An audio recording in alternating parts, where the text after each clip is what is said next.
4장. 대만 사람 엘리바스가 대답하였다. 누가 너에게 말을 걸면 너는 짜증스럽겠지. 말을 하지 않으려고 했지만 참을 수가 없다. 생각해보아라. 너도 전에 많은 사람을 가르치기도 하고 힘없는 자들의 두 팔을 굳세게 붙들어 주기도 했으며 쓰러지는 이들을 격려하여 일어나게도 하고 힘이 빠진 이들의 무릎을 굳게 붙들어 주기도 했다. 이제 이 일을 정작 네가 당하니까 너는 짜증스러워하고 이 일이 정작 너에게 닥치니까 낙담하는구나. 하나님을 경외하는 것이 네 믿음이고 온전한 길을 걷는 것이 네 희망이 아니냐. 잘 생각해 보아라. 죄 없는 사람이 망한 일이 있더냐. 정직한 사람이 멸망한 일이 있더냐. 내가 본 대로는 악을 갈아 재난을 뿌리는 자는 그대로 거두더라. 모두 하나님의 입김에 쓸려가고 그의 콧김에 날려갈 것들이다. 사자의 울부짖음도 잠잠해지고 사나운 사자의 울부짖음도 그치는 날이 있다. 힘센 사자도 이빨이 부러진다. 사자도 늙어서 먹이를 잡지 못하면 어미를 따르던 새끼 사자들이 뿔뿔이 흩어진다. 한 번은 조용한 가운데 어떤 소리가 들려오는데 너무도 조용하여 겨우 알아들었다. 그 소리가 악몽처럼 나를 괴롭혔다. 두려움과 떨림이 나를 엄습하여 뼈들이 막 흔들렸다. 어떤 영이 내 앞을 지나가니 온몸의 털이 곤두섰다. 영이 멈춰 서기는 했으나 그 모습은 알아볼 수 없고 형체가 어렴풋이 눈에 들어왔는데 죽은 듯 조용한 가운데서 나는 이런 소리를 들었다. 인간이 하나님보다 의로울 수 있겠으며 사람이 창조주보다 깨끗할 수 있겠느냐.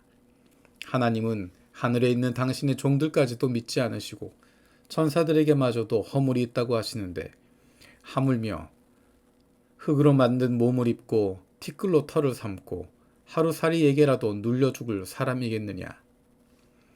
사람은 아침에는 살아있다가도 저녁에 오기 전에 예고도 없이 죽는 것, 별수 없이 모두들 영원히 망하고 만다. 생명줄만 끊기면 사람은 그냥 죽고 그 줄이 끊기면 지혜를 찾지 못하고 죽어간다. 5장. 어서 부르짖어 보아라. 너에게 응답하는 자가 있겠느냐. 하늘에 있는 거룩한 이들 가운데서 그 누구에게 하소연을 할 수 있겠느냐. 미련한 사람은 자기의 분노 때문에 죽고 어리석은 사람은 자기의 질투 때문에 죽는 법이다. 어리석은 사람의 뿌리가 뽑히고 어리석은 자의 집이 순식간에 망하는 것을 내가 직접 보았다. 그런 자의 자식들은 도움을 받을 데가 없어서 재판에서 억울한 일을 당해도 구해주는 이가 없었고 그런 자들이 거두어들인 것은 굶주린 사람이 먹어치운다. 가시나무 밭에서 자란 것까지 먹어치운다. 목마른 사람이 그의 재산을 삼켜버린다. 재앙이 흙에서 일어나는 법도 없고 고난이 땅에서 솟아나는 법도 없다. 인간이 고난을 타고 태어나는 것은 불티가 위로 나는 것과 같은 이치다. 나 같으면 하나님을 찾아서 내 사정을 하나님께 털어놓겠다. 그분은 우리가 측량할 수 없는 큰 일을 하시며 우리가 헤아릴 수 없는 기이한 일을 하신다. 땅에 비를 내리시며 밭에 물을 주시는 분이시다. 낮은 사람을 높이시고 슬퍼하는 사람에게 구원을 보장해 주시며 간교한 사람의 계획을 꺾으시어 그 일을 이루지 못하게 하신다. 지혜롭다고 하는 자들을 제 꾀에 속게 하시고 교활한 자들의 꾀를 금방 실패로 돌아가게 하시니 대낮 때도 어둠을 만날 것이고 한낮에도 밤중처럼 더듬을 것이다. 그러나 하나님은 가난한 사람들을 그들의 칼날 같은 입과 억센 소나기로부터 구출하신다. 그러니까 비천한 사람은 희망을 가지지만 불의한 사람은 스스로 입을 다물 수밖에 없다. 하나님께 징계를 받는 사람은 그래도 복된 사람이다. 그러니 전능하신 분의 훈계를 거절하지 말아라. 하나님은 찌르기도 하시지만 싸매어 주시기도 하시고 상하게도 하시지만 손수 낮게도 해주신다. 그는 6가지 환난에서도 너를 구원하여 주시며 7가지 환난에서도 재앙이 네게 미치지 않게 해주시며 기근 가운데서 너를 굶어 죽지 않게 하시며 전쟁이 벌어져도 너를 칼에서 구해주실 것이다. 너는 혀의 저주를 피할 수가 있어 파멸이 다가와도 두려워하지 않을 것이다. 약탈과 굶주림쯤은 비어서 넘길 수 있고 들짐승을 두려워하지도 않을 것이다. 너는 들에 흩어진 돌과도 계약을 맺으며 들짐승과도 평화롭게 지내게 될 것이다. 그래서 너는 집안이 두루 평하는 것을 볼 것이며 가축우리를 두루 살필 때마다 잃은 것이 없는 것을 볼 것이다. 또 자손도 많이 늘어나서 땅에 풀같이 많아지는 것을 보게 될 것이다. 때가 되면 곡식단이 타작마당으로 가듯이 너도 장수를 누리다가 수명이 다 차면 무덤으로 들어갈 것이다. 이것은 우리가 지금까지 살펴본 것이니 틀림없는 사실이다. 부디 잘 듣고 너 스스로를 생각해서라도 명심하기를 바란다. 6장. 욥이 대답하였다. 아, 내가 겪은 고난을 모두 저울에 달아볼 수 있고 내가 당하는 고통을 모두 저울에 올릴 수 있다면 틀림없이 바다의 모래보다 더 무거울 것이니 내 말이 거칠었던 것은 이 때문이다. 전능하신 분께서 나를 관역으로 삼고 화살을 쏘시니 내 영혼이 그 독을 빤다. 하나님이 나를 몰아치셔서 나를 두렵게 하신다. 풀이 있는데 나귀가 울겠느냐? 꼴이 있는데 소가 울겠느냐? 싱거운 음식을 양념도 치지 않고 먹을 수 있겠느냐? 달걀 흰자위를 무슨 맛으로 먹겠느냐? 그런 것들은 생각만 해도 구역질이 난다. 냄새조차도 맡기가 싫다. 누가 내 소망을 이루어 줄까? 하나님이 내 소원을 이루어 주신다면, 하나님이 나를 부수시고 손을 들어 나를 깨뜨려 주시면 그것이 오히려 내게 위로가 되고, 이렇게 무자비한 고통 속에서도 그것이 오히려 내게 기쁨이 될 것이다. 나는 거룩하신 분의 말씀을 거역하지 않았다.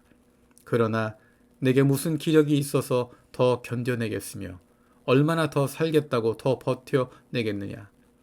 내 기력이 돌의 기력이라도 되겠느냐. 내 몸이 노쇠라도 되느냐. 나를 도와줄 이도 없지 않느냐. 도움을 구하러 갈 것도 없지 않느냐.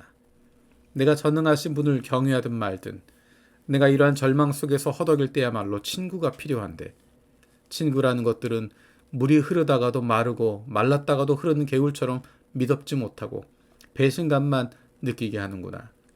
얼음이 녹으면 흙탕물이 흐르고 눈이 녹으면 물이 넘쳐 흐르다가도, 날이 더워지면 쉬 마르고 날이 뜨거워지면 흔적조차 없어지고 마는 개울. 물이 줄기를 따라서 굽이쳐 흐르다가도 메마른 땅에 이르면 곧 끊어지고 마는 개울. 대마의 대상들도 물을 찾으려 했고 스바의 행인들도 그 개울에 희망을 걸었지만 그들이 거기에 이르러서는 실망하고 말았다. 그 개울에 물이 흐르리라는 기대를 했던 것이 오히려 부끄러워하였다. 너희가 이 개울과 무엇이 다르냐? 너희도 내 몰골을 보고서 두려워서 떨고 있지 않느냐?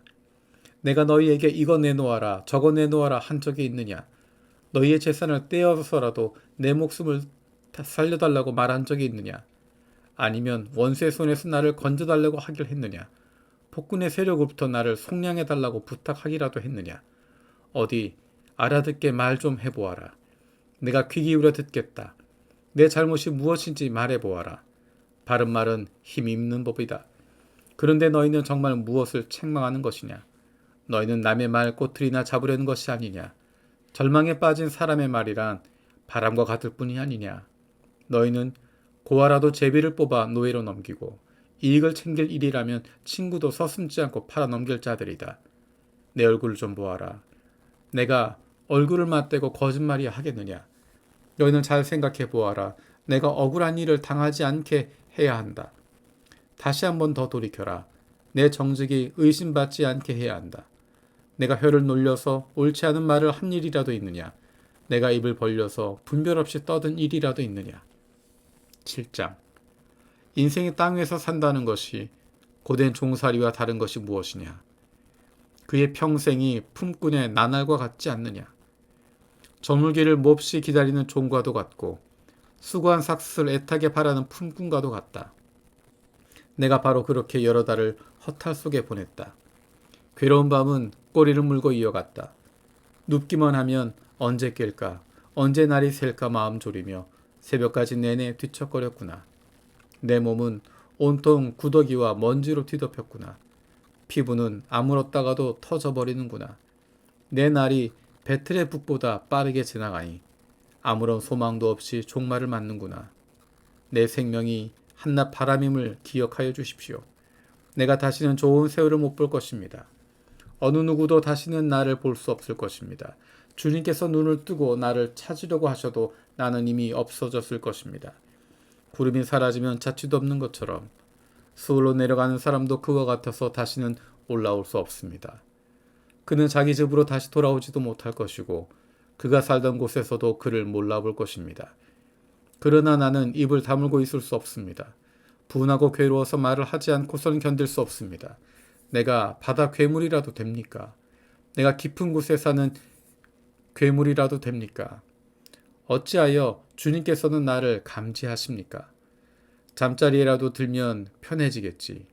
깊이 잠이라도 들면 고통이 덜하겠지 하고 생각합니다만 주님께서는 악몽으로 나를 놀라게 하시고 무선 환상으로 저를 떨게 하십니다. 차라리 숨이라도 막혀버리면 좋겠습니다. 뼈만 앙상하게 살아있기보다는 차라리 죽는 것이 낫겠습니다. 나는 이제 사는 것이 지겹습니다. 영원히 살 것도 아닌데 제발 나를 혼자 있게 내버려 두십시오. 내 날이 허무할 따름입니다.